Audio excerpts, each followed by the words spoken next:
Welcome to Category 5 Technology TV, episode number 356 for Tuesday, July the 15th, 2014. So nice to see you. My name is Robbie Ferguson. And my name is Eric Kidd. I'm also known as Eric Kidd. It says so on the screen there. Yeah! You hold up the cue cards of it. How you been, buddy? I have been just fabulous. Awesome. Okay.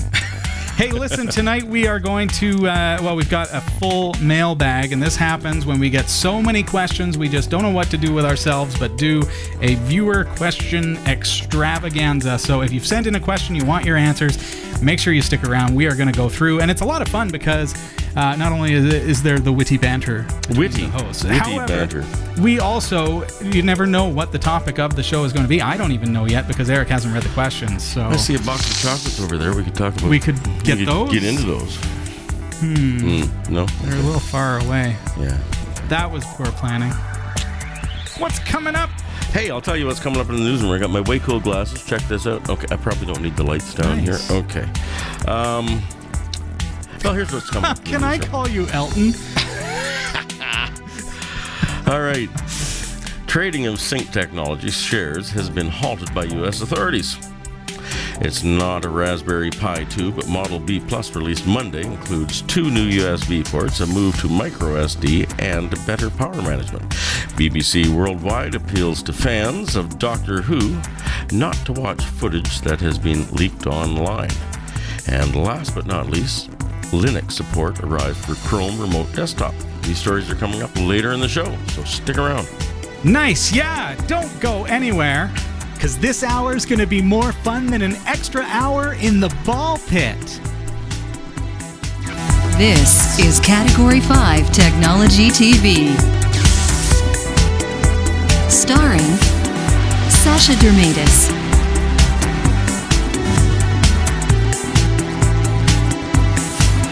Hillary Rumble,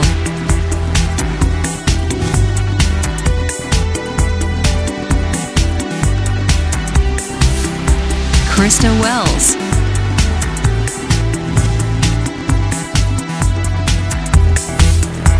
Eric Kidd,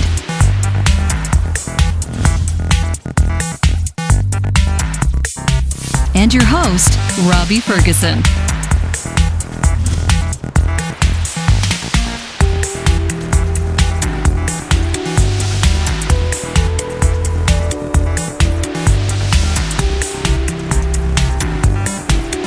Introducing Belltone First, a revolutionary new hearing aid. So small you can hardly see it. So comfortable you can hardly feel it. For the first time ever, you can control hearing aids directly from your iPhone. Pick up the phone, listen to music, and use your hearing aids like wireless headphones.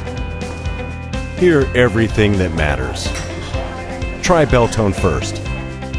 For a free trial, call 1-800-BELLTONE now. We're getting ready to move into Studio D, and we want to make Category 5 look as good as can be. For a short time only, get your hands on a limited edition Category 5 Technology TV t-shirt or hoodie from Teespring. Hurry and place your order while supporting the show you love. You've only got until July 28th, and these are limited edition shirts. Once they're gone, they're gone. For this and other ways to support the Studio D project, visit cat5.tv/studio. This is Category 5 Technology TV. So nice to have you here tonight. I see lots of people joining us in the chat room. If you're not already there, make sure you get into Category 5 on Freenode. Do it.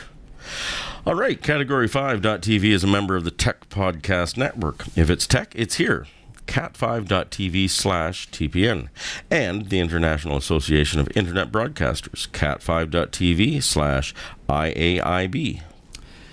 I would like to once again just reach out and say thank you to all of you viewers at home and people from all around the world who have been supporting Category 5. Really been excited about Studio D and the fact that Category 5 is finally getting out of the house and into a proper studio space. Your contributions really are needed because we have, of course, the expense of the move itself. And when I say that, there's stuff that goes into building a new studio in a new space, be it furniture and just the miscellaneous things like needing to have a coffee maker, which I got, by the way. Oh, so next time you're on the show from Studio D, coffee will be fresh, We've got new Category 5 mugs, which are available at shop.category5.tv if you want to see them. They're awesome. And just really, really excited to be finally, here we are, almost season 8. Wow. And we're going to be in a nice, big, larger studio space. If you haven't seen the videos, cat5.tv/studio, there are some videos there of all the things that have been going on. And day 5, I was there pulling out drywall by hand. That's not like you, Robbie. Yeah, it was a lot of work, and I really hurt myself. I'm not used to seeing any dirt under your fingernails. You're kind of an office boy. That's kind of like, yeah, exactly. I don't really get out and do a whole lot of cardio. I was also going to say, on top of all those thank yous from us, Mrs. Robbie Ferguson, a.k.a. Becca, says thank you very much for all the help. She wants us out of here. Indeed. Yeah, that's true enough. For sure. I mean, my family's growing. You've seen Tally. She's 9 years old now. And to have a family room would be a pretty amazing thing, because that's basically what we're broadcasting out of right now. So that'll give us a lot more floor space. So good times. Nice to see everybody. Don't forget, get into the mobile website. If you're on a mobile device, m.cat5.tv will get you there, or just scan that QR code. And we've got a great version 4 beta that is underway. You can actually Are we going to start this again? We're going to start this. Beta? Beta's a fish. I had the discussion last week with Erica, and I'm gonna work out the color saturation and everything here while we're live on the fly. Can we do that? I think we can. Erica and I were talking about you're giving me a hard time over kilometer. What? It is kilometer. Every time I hear kilometer, kilo. Kilo? They're equal, similar, expressed. However, I do think because of the way the mainstream media have approached such things that we've lost that battle. But it would be like, kilometer? Like kilogram. Yeah. As opposed to micrometer, which is a unit for measuring. You have your phone here? I do have my phone. Is this a mobile? Well, it would be mobile. Mobile phone. So do you say snowmobile? No. There are certain words that are pronounced differently in different contexts, and the same spelling can sound different. Like you can speedometer. You wound the Band-Aid around the wound. Same spelling. The English language is a challenge for young fellas like you, it's and ridiculous, I understand your challenges, but I'm here to help. Thanks, buddy. No, but seriously. You probably say demo instead of demo. No, I don't do that. Okay. That would be weird. Aren't you glad I came back? I'm so happy to see you. Have you missed me? I have. I think that the viewers at home have missed you. It's been a long time. What have you been up to? Seriously. I've been playing guitar. I've been fixing guitars. I've been teaching guitar. I've been playing a bit of hockey, playing a little bit of baseball. Everywhere I go, you're on the stage. Somewhere. I was even at a strawberry festival recently. We just went on Canada Day. We went to the strawberry farm to pick strawberries, and there's Eric Kidd and the band up on the stage. Yeah.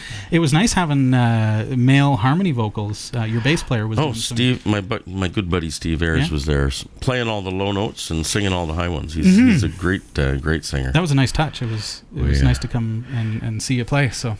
Yeah, we had a great time, and we ate some strawberries. Steve bought a fabulous strawberry rhubarb pie while he was there, and just ate it with a fork. Got trouble for spending so much money when he got home, but that was a good time. Good time out. Yeah. So what are we doing now? Well, data versus data in the chat room, and it boils down to Dr. Pulaski. I believe it's data. Data is a name. Here's the no. Data is the stuff that is data. Data isn't. Data are. Data by nature is plural.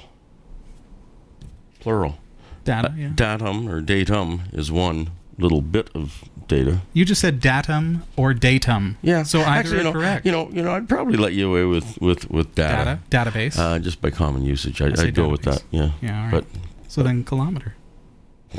Speedometer. I know. I'm agreeing that we've lost. Exactly. And just by virtue of your argument, you just approved, agreed with me. Speedometer is something that measures something. So that's why I call it sped. That's why a thermometer is something that measures something. Kilometer is something to be measured. It's a unit of measure, not an instrument for measuring. He's lost me. I thought so. There we go. How do we look? There we go. We got the blues. But I got hot glasses. They are pretty awesome. Yeah. Okay, listen, we were talking about these Beltone hearing aids just before the show, because they're great. We've got some of these to give away. Beltone Canada and Category 5 TV have teamed up. We want to help you with hearing troubles, whether it's you or a loved one. We are giving away a pair of Beltone First hearing aids. They're quite possibly the most sophisticated hearing aids on the planet. We're going to even provide the fitting and the programming of your new hearing aids. It's a prize worth $7,000. Visit cat5.tv/hearing to find out how you can qualify. Cat5.tv/hearing. Well, I wouldn't bother, because I've been a road musician most of my adult life, and my hearing... How's your hearing?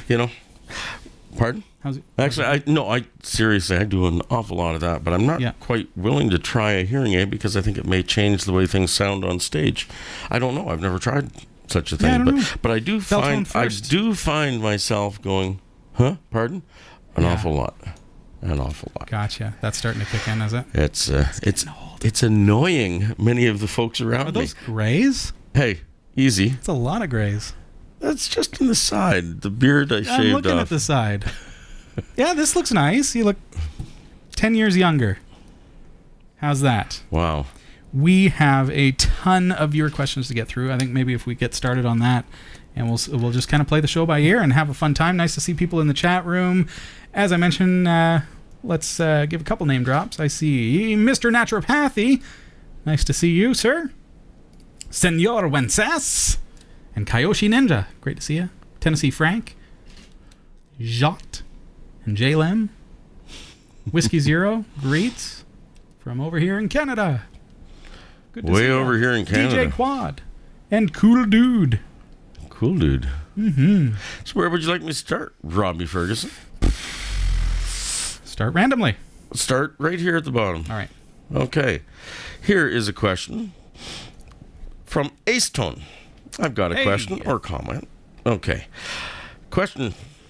Hi, I just finished watching your YouTube video titled Creating an Online TV Show with Telestream Wirecast and multiple 1080p webcams. Yeah. And have a couple of questions about the camera setups. Specifically, you detailed the use of separate USB 3 cards, one for each camera, to allow you the ability to isolate the processing of each signal from overloading the bus. Yeah. But I'm curious if you've ever used a 5-port 1080p video HDMI switch wherein one could simply select a different source camera simply by pressing the remote controller selection, i.e. button 1 equals camera 1, button 2, camera 2, etc., or so on. The concern I have with this is whether or not this would eliminate the bus overload issues.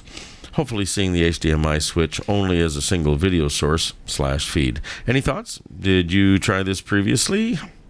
And did it fail? Or please let me know. Thank you in advance.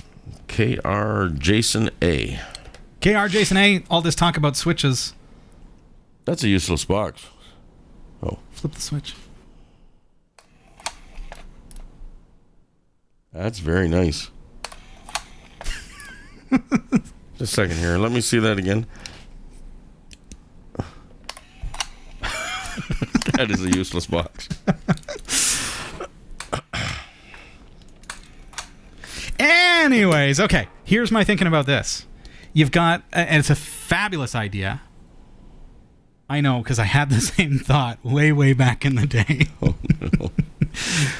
Okay, so the thinking here, folks, is that, okay, we're using software such as Wirecast to broadcast. Why not instead have a single source feed, like say, like a flash feed uploading up to YouTube or something, and use one of those physical switches, a physical switch box to switch your HDMI source as a camera switcher.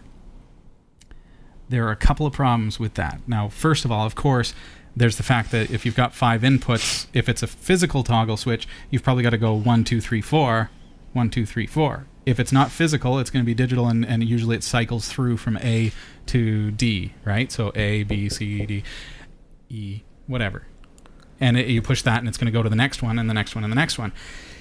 So in this scenario, you've got a Blackmagic Intensity Pro card, a capture card in your computer, and that card is going to be the single input for all cameras because they are attached to this switch.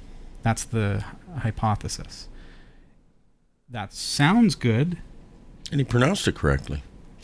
But but in practice, here's what happens. Sorry. Those switches are built for your what?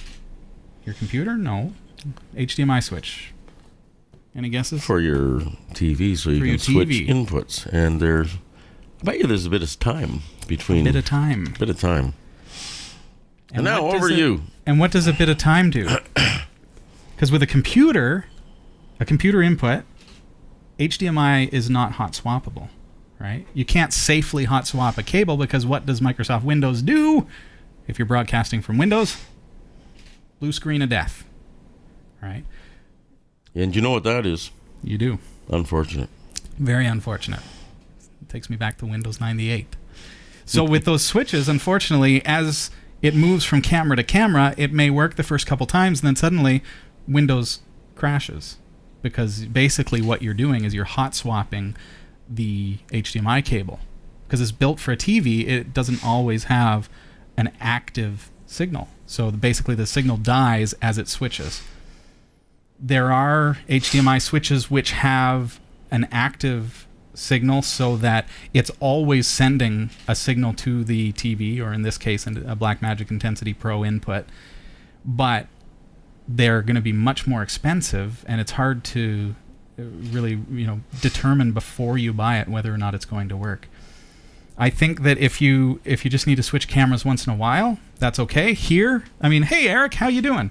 All right. I'm doing dandy. Well, and let me tell you, right? And switching back and forth and doing all this kind of stuff, doing that kind of thing on an HDMI switcher, obviously you don't get the lower third kind of effects and things that we have, but also you could potentially crash your broadcasting system. So it's not likely to work very well, if at all. It's unfortunate because I do think if you're onto something, it's a great idea to have a physical switcher. Now you can get, and Blackmagic makes them too, and lots of companies make them, and I guess ATEM makes them, and there are tons of different products out there. Basically, it's like a mixer console for video as opposed to audio. Right, so that you can switch between video sources. But again, by then you've already spent more than the software. You might as well have just bought Telestream Wirecast and a couple of USB cards. But then you run into other problems because USB is very CPU intensive. So even if you're running on separate buses and things don't go up, every USB device that you plug into your computer uses CPU. So that can be problematic because if you've got 3-4 USB HD cameras streaming 1080p video to your computer, even though the bus may be able to keep up, your CPU may be sitting at 100% and you might not be able to broadcast. So that's one of the problems that you can run into. So what we do here at the studio, we compromise. We are using a webcam over, we go into a powered hub so that it's not drawing power from the computer because we don't want to max out the power on the USB ports on the computer. It's a good high-end powered hub, and I'll give you the links for that in the show notes for episode number 356. From there, it goes into the computer and into the USB 3 bus. And we have one camera, and we're able to switch digitally. I can zoom in on Eric, and I can zoom in on me because it's a 1080p source, and our show is only 720p.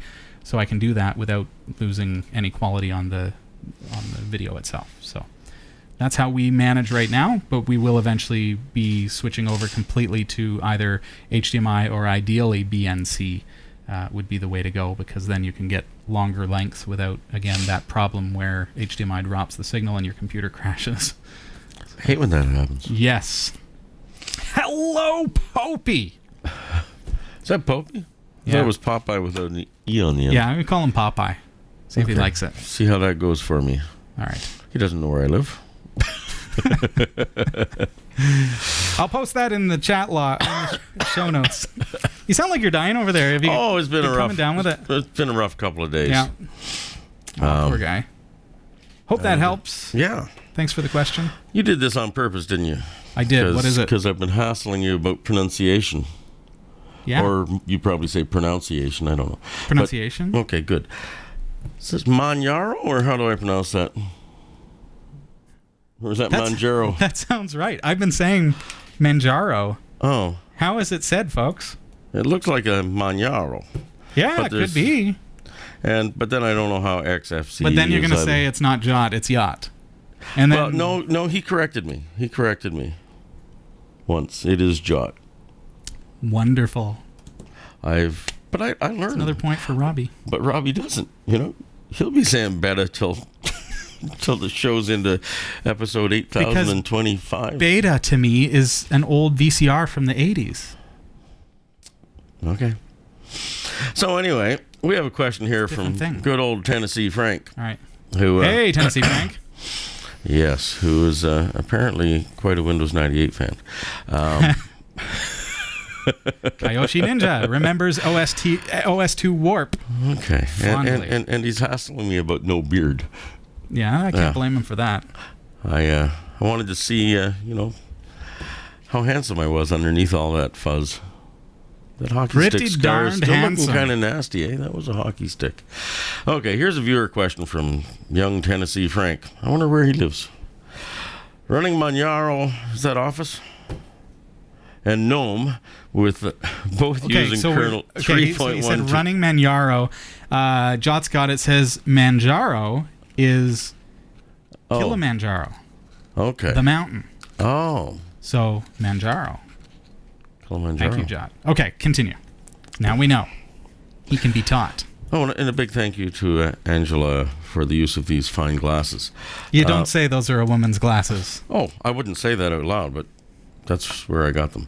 Running Manjaro Office or Manjaro Office and Kilimanjaro Office and GNOME with both using kernel 3.12. I have Bluetooth support, but if I upgrade from 3.12 to 3.15, I lose Bluetooth support. Whoa! Now here's the crazy part. That was crazy enough. I was like, that was like crazy. If I install kernel 3.10, where I still have Bluetooth support, then upgrade to kernel 3.15, I still have Bluetooth support. Is this a question or is there a riddle in here? I have no clue, neither do we, as to why this is. Do you have any idea why moving from 3.10 to 3.15 keeps Bluetooth support working, but going from 3.12 to 3.15 doesn't? Thanks.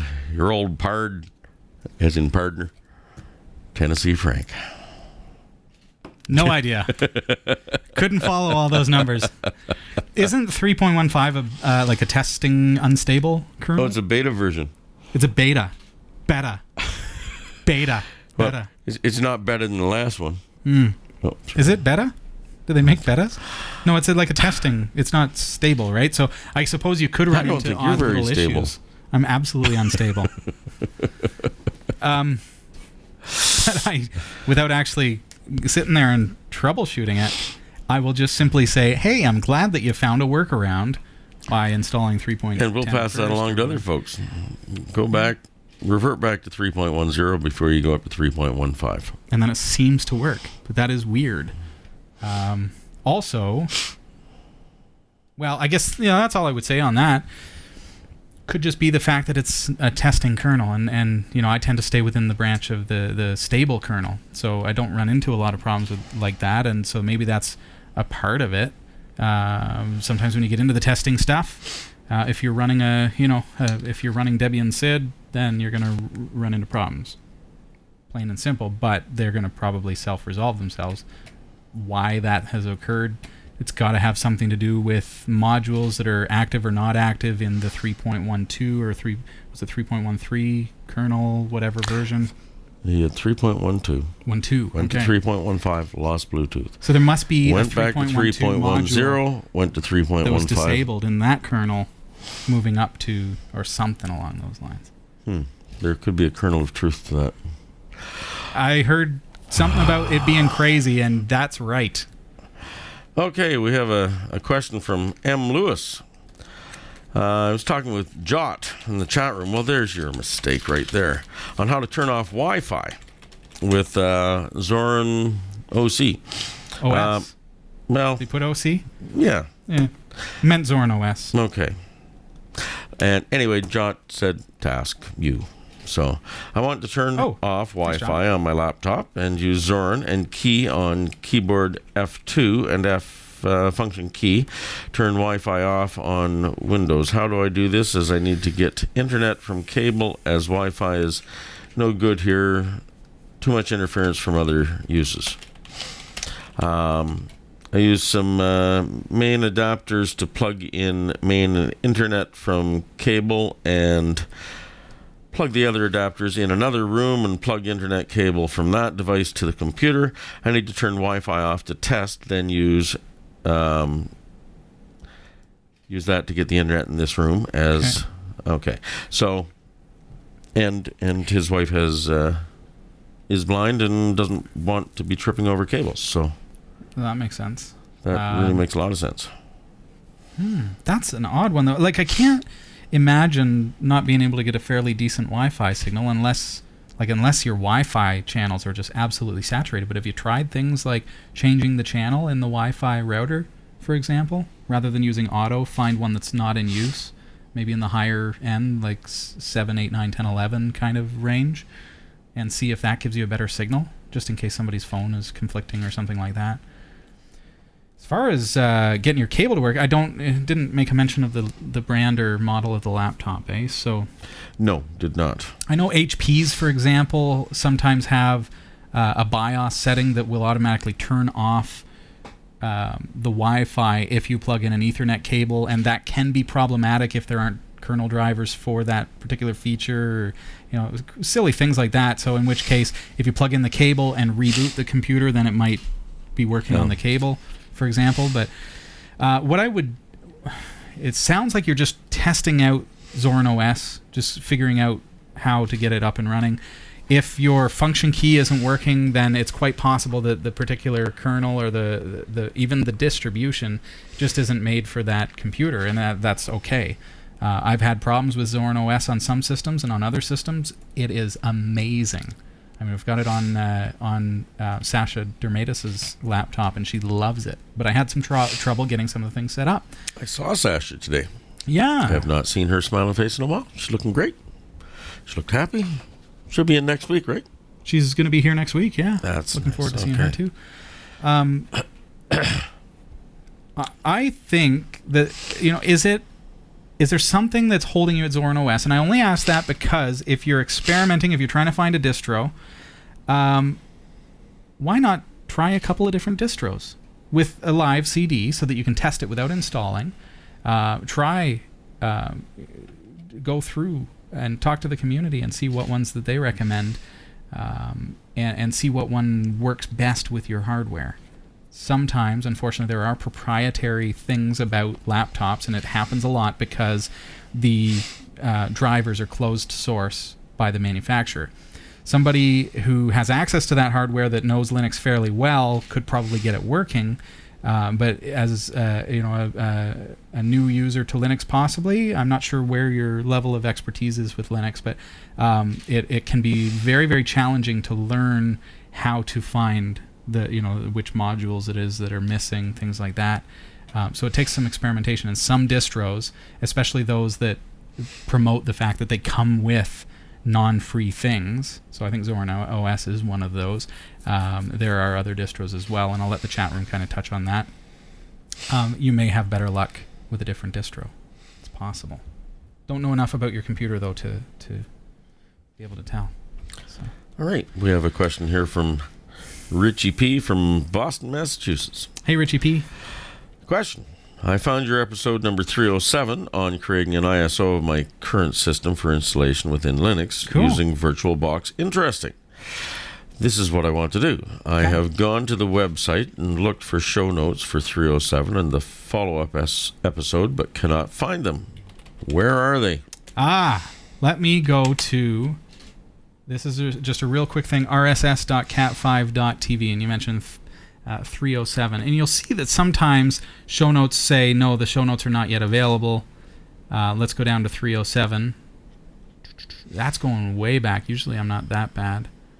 But yes, I see in among all the, show notes, there's 307. And unfortunately, there just simply are no show notes typed up for that. So what I will do for you is make a note.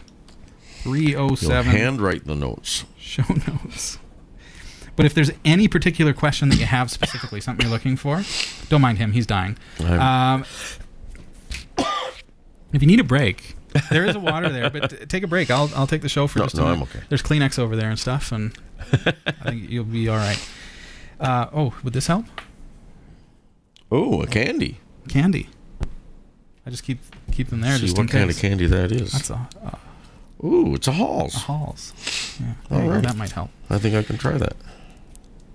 What happens, and I'll tell you what happened there. That was episode 307 back in August 6th of 2013. My wife and I went to the cottage that week. And so life just interfered with getting the show notes up for you, and that sometimes happens, and I do my best to get caught up, but unfortunately it didn't happen with that episode, so I will make that a priority for you. Email me if you've got specific questions, though, about that episode, and I'll give you a hand. Boy, that smells good. I'm not sharing. Breathe on me. Okay, here's one from our good friend Agamotto. Hey, Agamotto! Oh, before we get into Agamotto's question, I think it was just a comment. Oh. Okay, take the comment, and then we're going to do the news. You're going to do the news. I'm going to take a break. Sorry I missed out on the show, but I will catch up sometime in the next week. That was regarding the Studio D show. Fun. Congrats on taking possession. Oh, and remember, Robbie, faith manages. Cheers. Namaste, Randy. Okay. Thanks, Randy. Appreciate it very, very much. Very excited about Studio D. What's not to be excited about? I'm putting on the special... oh, hey. You got a new phone? I got a new phone. What's that about? That's not a BlackBerry. It's not. And you know what? That is a giant Samsung Android device. It's an S5. It's the latest and greatest. And you know what? I got to tell you, it's... pretty darn awesome. I love BlackBerry. Now, how's that? Can you have that? I love BlackBerry. Yeah, I'll have it. Yeah, give it to me. You know, this is an amazing machine, and the camera's fabulous. That's like tablet size. That's and awesome. You know, for the visually impaired, it's great. The battery lasts about half a day, though. It's horrible. That's excellent compared to my iPod Touch. My BlackBerry, I could get a day and a half out of it. Yeah, but it's a BlackBerry. It doesn't do anything. Did everything and more than I needed. This, I don't know. I'm.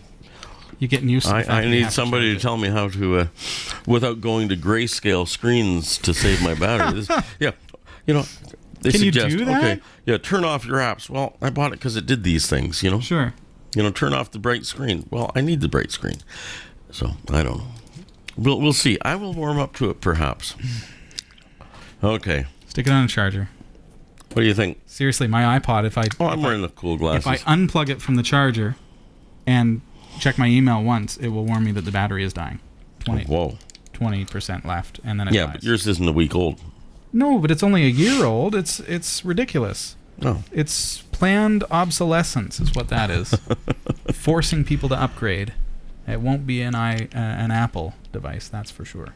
Well, all right, you ready for it? We're going to tell you Take it away. All of the top stories from the Category 5.tv newsroom. I'm taking a picture of this. The U.S. Securities and Exchanges Commission, SEC, has suspended trading in sync technology after shares in the little-known social networking firm How do you make it work?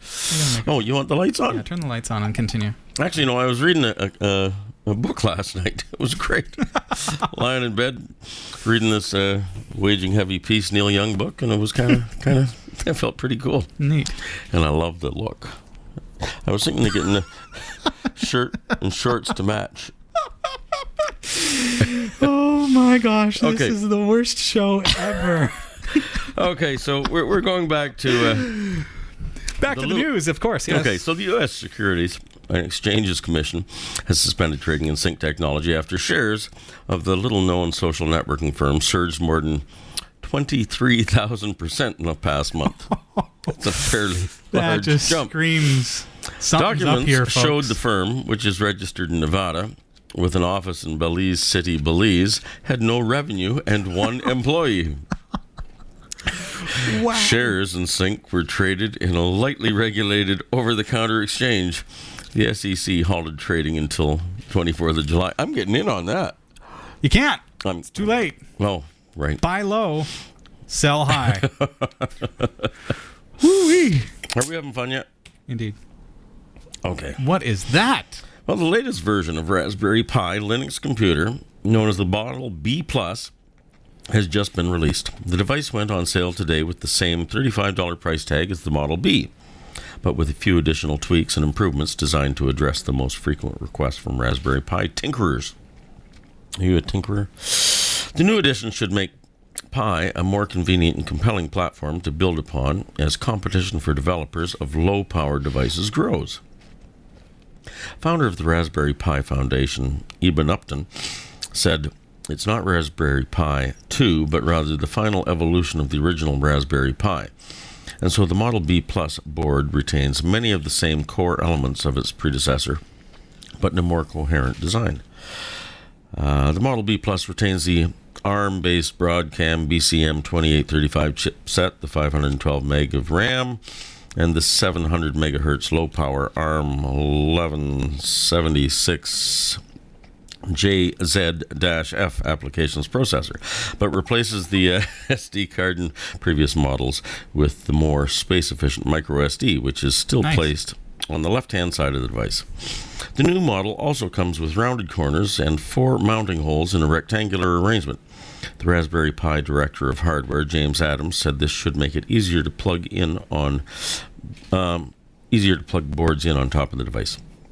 The B Plus has 2 more USB connectors compared with the 2 found on the Model B, bringing the count to 4 ports in total. Handy for users that want to plug the keyboard, monitor, and a Wi-Fi dongle too, for example. Other notable changes are extra GPIO pins, which have been increased from the 26 on the Model B to 40 on the Model B Plus. While the newer model incorporates the previously separate audio and video ports into a single 4-port jack, the Model B Plus also promises reduced power consumption between 0.5 watts and 1 watt, and better audio thanks to dedicated low-noise power supply in the audio circuit. Okay, so is anyone who has just bought a Raspberry Pi upset that an awesomer one came out? More awesomer. That sounds really awesomer. A lot awesomer. All right. So here we go. Footage from the new series of Doctor Who featuring the latest Time Lord Peter Capaldi has leaked on the internet 6 weeks prior to broadcast. Ouch. And now you're leaking it. Oh, sorry. The incomplete material was in black and white, missing special effects and heavily watermarked. BBC Worldwide said the breach was caused by a BBC office in the US and urged fans not to use the material. The first episode of the new series is due to have its premiere at a screening in Cardiff on 7th of August. After which the show's stars and executive producer Stephen Moffat will take it on a world tour leading up to the first TV broadcast. The opener will be screened on BBC One on the 23rd of August, while a minute-long trailer for the new series was screened on the channel during the halftime break during the World Cup final on Sunday night. BBC Worldwide made an apology for the leaked scripts last week and made a similar plea for anyone not to use the material or spoilers associated with it. Yeah, I'll say. I saw the trailer. It looks amazing. I'll admit, I did not see it during a sports game. Have you ever watched a sports game? I've heard of the... Oh, you came out and watched me play hockey one time. The sports, yeah. I saw you dancing around the ice, and that was dancing, right? Well, ice dancing. Ice dancing. Are you a Doctor Who fan? Who? Well, you're making fun of me for not being a sports fan, so are you a Doctor Who fan? Well, it's easy to make fun of Doctor Who fans. Oh, sorry. No, I was kidding. Kidding, folks. Do you guys want me to destroy him right here? After pushing Chrome Remote Desktop to mobile, Google has finally announced official beta Linux support for its remote access and administration product. Earlier this year, Chrome Remote Desktop support was extended from Windows and OS X to Android, allowing users of the extension to get more remote access to their Windows, Mac, and Linux desktops. Excuse me, from the Chrome browser. But while Google promised that iOS support would come later this year, at the time there was no mention of equivalent support for remote access from a Linux machine. That changed with a recent update to Google support pages, where it has included instructions for how to set up Chrome remote desktop support on some Linux distributions. As the page notes, the beta Linux program is limited to Debian and Ubuntu 12.04 or higher. So you can get the full stories at category5.tv/newsroom. The category5.tv newsroom is researched by Roy W. Nash with contributions by Tennessee Frank and our community of viewers. If you have a news story you think is worthy of on-air mention, email newsroom@category5.tv. For the category5.tv newsroom, I'm Eric Kidd. Tonight's show is brought to you in part by Beltone. Learn why Beltone is the choice of millions when it comes to fantastic hearing care. Check out Beltone First, a revolutionary made-for-iPhone hearing aid. Visit Beltone.com, or for a free trial, call 1-800-BELTONE now. This is Category 5 Technology TV. Welcome to the show. This is episode number 356. That's a bunch of shows, Robbie Ferguson. That is a bunch. All right, carrying on with our viewer question extravaganza. Keep them coming, folks. Okay. Hey, chat room. We're here. How about a question from Sick Demented from Windsor, Ontario? I would love to take a question from Sick Demented. Okay. Hi, I'm fairly new to Linux. I recently installed Zorin OS 8. I'm not very technical, although I do know a small share. Zorin is no longer accepting my authentication password for updates, or when I try to change the automatic login settings, my password isn't accepted either. How can I fix this without doing a reinstall of Zorin? Any help would be greatly appreciated.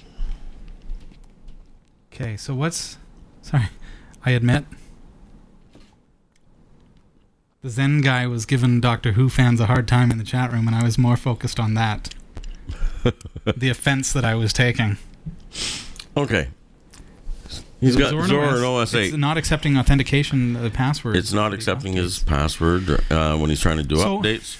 And he wants to know how to get by this without doing a reinstall. Yeah, of course. Sick Demented, it's... Okay, we have to understand the relationship of your password. So you can log into the computer, right? But you can't elevate yourself to super user. Have you created new users using the GUI? Like, did you create a new user and you're logging in as a different user? Because then, if you try sudo, which elevates your user access for temporary time so that you can run commands, you may not be a part of the group that is allowed to do sudo. I wonder if that's happened. Maybe need some more info. Sick Demented, are you in the chat room by any chance? Would love to... I don't see you by that alias anyways. I do see Eric Kidd in the chat room. Yeah, I haven't been playing much. Sick and Demented. Oh, okay. No, that's a different guy. But I don't know. It could be so many different things, but I think if you've created a new user, that would be the first place. Can you let us know? Maybe let me know more information. I don't have enough. I'm not seeing a response in the chat, so I don't think we have enough to go by. The Zen guy says SU and then space dash, which would elevate you to super user, like a root login kind of thing. But in order to do that, your distro has to support login as root as opposed to sudo. I'm not sure. Zorin OS, I believe, is a sudo based distro. So, but either way, if you're not a member of the super user, like the sudoing group, you're going to have some problems, yeah. Let me know more, okay? Appreciate it. All right. What's up? Okay, so I was just, somebody was I'm thinking perhaps you mispronounced... I don't do that. Gloucestershire, or I'm not exactly... How did you pronounce that? Oh, I would probably have said something Gloucester. Like Gloucestershire. I would have gone with Gloucester. Right? Gloucester? Gloss. Like Worcester? Gloss. Like Worcester sauce. I say Worcestershire. Yeah, well. There's a couple extra syllables when Robbie says it. Well, it looks like there could be. What was it we were saying about the English language being crazy? It's crazy. If it's spelt Worcestershire, I say Worcestershire. That's just me. Okay. I think it's just Gloucester, and I'm not even sure we say Shire or Shire. Gloucester? Okay. We could go to... Sorry, folks. Go over... Hey, it was a viewer asking, not asking, more or less telling us. Correcting me? Yeah. Okay, so what have you found? Well, he's over on Wikipedia. That's Gloucestershire. Gloucestershire. Gloucestershire? I don't even think we get an R sound there. There's a little speaker there. Can you click on that? Well, what does the speaker sound like? Gloucestershire. Here, turn it way up. Gloucestershire. Right. According to Wikipedia. Gloucestershire. There's not... Gloucestershire. Gloucestershire? Does that sound right? Oh, I had a flashback to the day we were doing the recapture. Okay, we'll leave that alone. Let's move on to... Thank you for correcting me. Kyoshi. I do my best, folks. You understand that. I know. Kyoshi Ninja. How's that? Kyoshi Ninja. Okay. Hello. There's a comment. Hey, Robbie.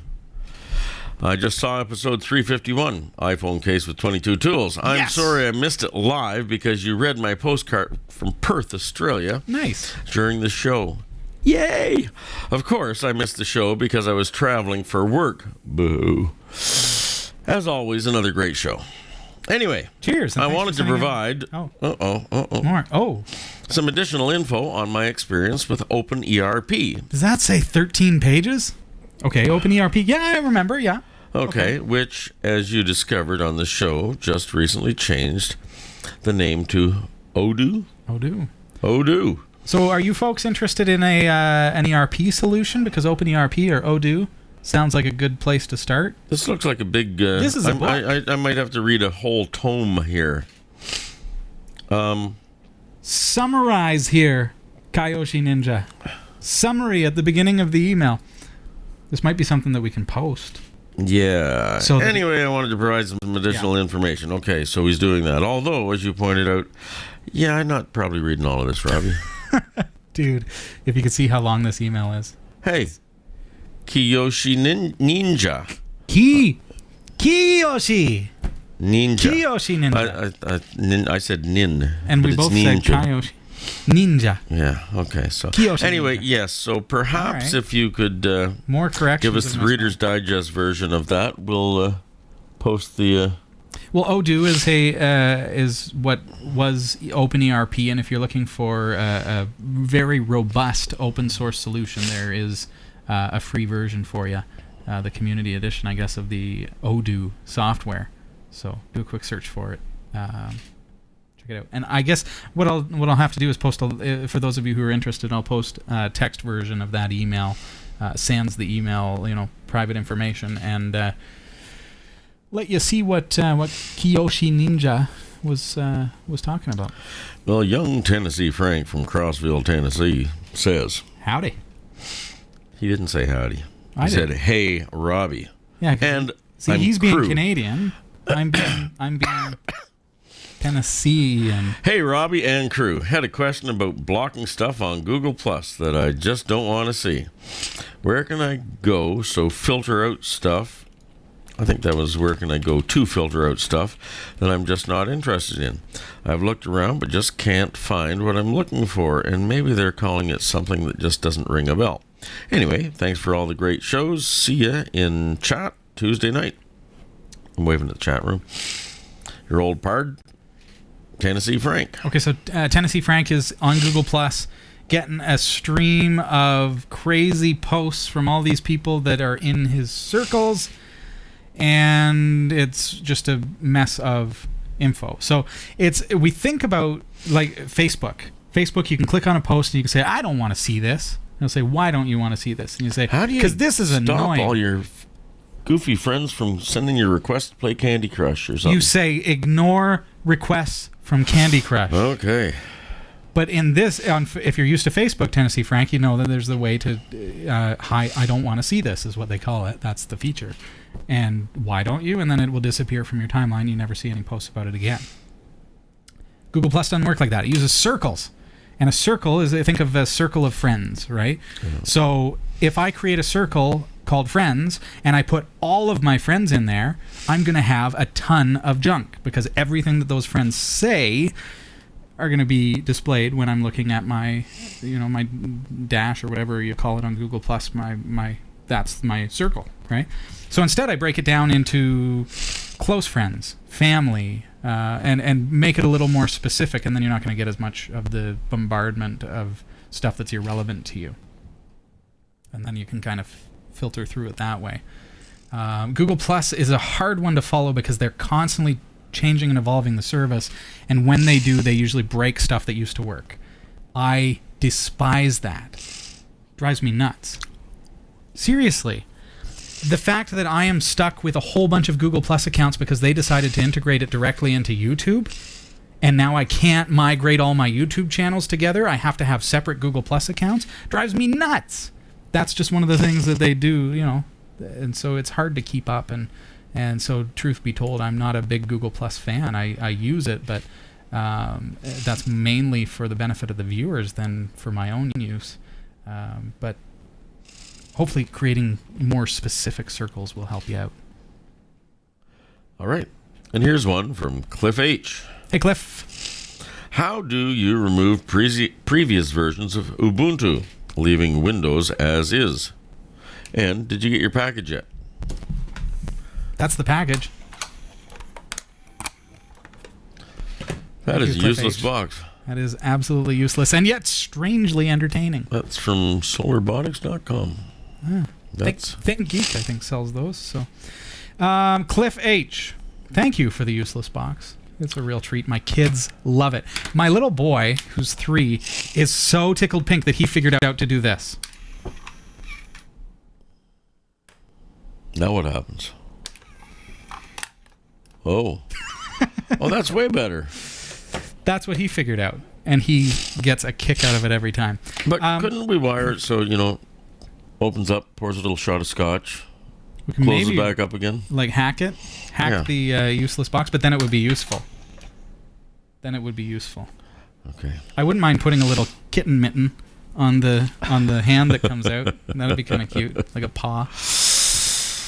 As far as removing previous versions of Ubuntu, okay, here's the scenario. Your drive is now, it's a pie, and you've got partitions, and that pie has been cut up into a Windows partition, possibly a couple of Windows partitions, a Linux partition for the actual file system, a Linux partition for the swap, and so it's not necessarily a case of deleting Ubuntu, but instead perhaps a case of replacing with a different Linux distro. So you could, here's a scenario. You could boot into a live CD, use gpart-ed to select the Linux partitions and simply delete them so that you get back this whole long unused space. Then you can't boot your computer.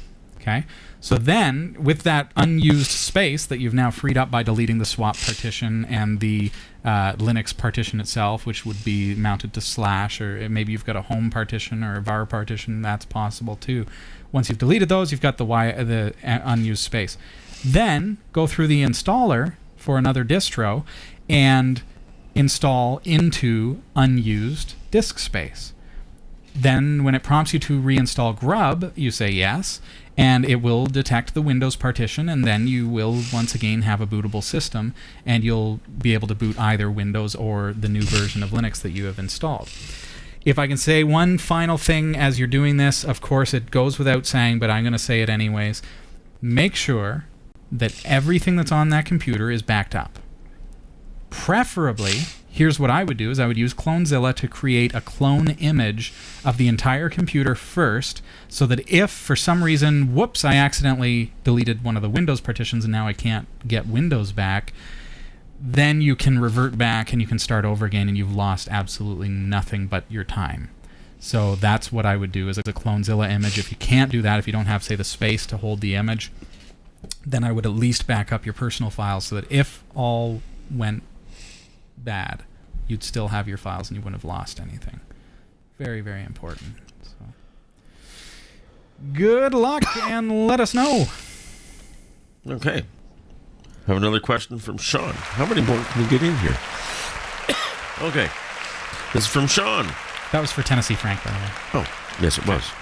I didn't mention that, didn't I? What? Yeah. That was for Tennessee Frank. Was it? Okay. Yeah. I was talking about the clapping. Oh, okay. This is from Sean. Watched your show 350 almost. The exact same problem, except I can boot 3 versions back. The current versions give me no /TMP file or superblock is bad, or it hangs with a message about encrypted something.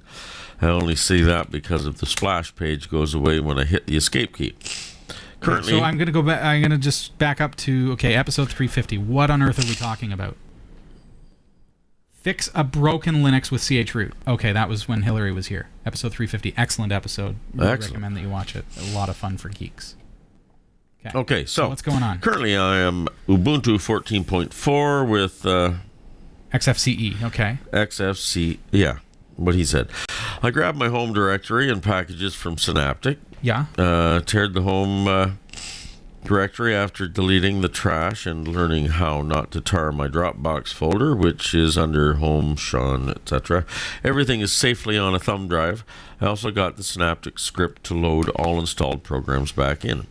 I'm considering killing my partitions. I downloaded and used to no avail test disk from Hiram's recovery CD, etc., etc. Next weekend, I might tackle that. But I did think how timely 350 was. I have been seeing and using some of those commands in a lot of posts. And that's from... From Sean. Okay, well, yeah. Sean, so it's just a kind of a, hey, I saw the episode and it was really timely. I think it's amazing how sometimes that happens where, it just happens to be the right episode for you at the time. How wonderful is that? I mean, that was just June 3rd, and here we are, it's July 15th. So just a little over a month ago that we did that feature. And it's something that I was kind of putting off for some time because it was very technical. And sometimes it's tough to get into technical topics like that. But glad that was able to help you. And sounds like you've got things going. The one thing I'll comment about your comment is please do not, this goes for everybody, do not use Flash Media to store your files as its own copy. Okay? So you mentioned that you've kind of backed up to a flash drive in order to wipe out your computer and rebuild your computer and then expect to be able to copy back. Well, Flash Media is very unreliable. I mean, you could stick stuff on an SD card, you could stick stuff on a USB stick, and that thing could just stop working halfway through the transfer and you've lost everything. Don't do it. It's not worth it. Use a proper spinning drive for your backup, and then that way, worst case scenario, if it crashes, but I want you to have 2 of them anyway so that you've got another one, but if it crashes, you can do data recovery on that drive or use test disk to recover some of the files. Yeah, there's really nothing can be done when that stops Not working. A whole lot. The smaller it gets, the more impossible it is to recover with the Flash Media stuff. So that's simply how it is. Do not use it as your lone copy of a file at any given time. They're great for transferring. If I need to give Eric a copy of a file, I'll give him a copy of the file. And here you go, Eric. Here's the file. You got that spreadsheet? Yeah. Perfect. Here you go. But that is a copy of the one that's sitting on my computer, which is also backed up to my server, which is also backed up off-site. Key stuff right there. So, keep it. All right. We have 1 minute left. Have you got a real quickie for me? Well, our friend Roy W. Nash has sent a little link to where you could find a bunch of useful ebooks. Really? It's bring it on. Put that link up there. I'm gonna bring up my email so that I can see this. What do you got? It's noobslab.com. Okay, folks, I'm gonna bring this up for you. This looks like a great resource. So it's noobslab.com. It says, hey, there should be an ebook here that will suit everybody's needs. This comes to us from Roy W. Nash. Here we go. Okay, close out of there. And where are you? Come on, get out of there. Here we go. A collection of free ebooks. Check it out. 50 cool uses for live Command TV. line cheat sheet. That could be handy. That could be great. So, hey, you know what I'll do? I'm going to post the link for you in the show notes for episode number 356. But in the meantime, here it is. noobslab.com/2013/11. There you go. It's up on your screen, but I will post a link for you. It makes it a lot easier if you can just click it. So that's all the time that we have, folks. It's Category 5 Technology TV. Please visit our website, category5.tv, and check out how you can support us as we get ready to move into Studio D as well. You'll see all that information on our website. Follow the header link or go directly there, cat5.tv/studio. Well, thank you for having us over for the last hour. Thank you very much. And I hope that was a lot more fun than just having an extra hour in the ball pit. But have a great week, everyone. Buddy, always a pleasure. Hey, always a pleasure. Fun to be here. Yeah, and I will see you next week. Sasha Dermatis is going to be here. And she's going to be bringing in her laptop, telling us how much she loves Linux. And we're going to build her a website. How cool is that? How cool is that? Learn all about it next week on Category 5 Technology TV. Until then, see ya. We hope you enjoyed the show. Category 5 TV broadcasts live from Barrie, Ontario, Canada every Tuesday at 7 p.m. Eastern. If you're watching this on demand or through cable TV, check out the local show times in your area at category5.tv and find out when you can watch live and interact in the community chat room. Category 5 is a production of Prodigy Digital Solutions and is licensed under Creative Commons Attribution 2.5 Canada. We'll see you next time. Thanks for tuning in.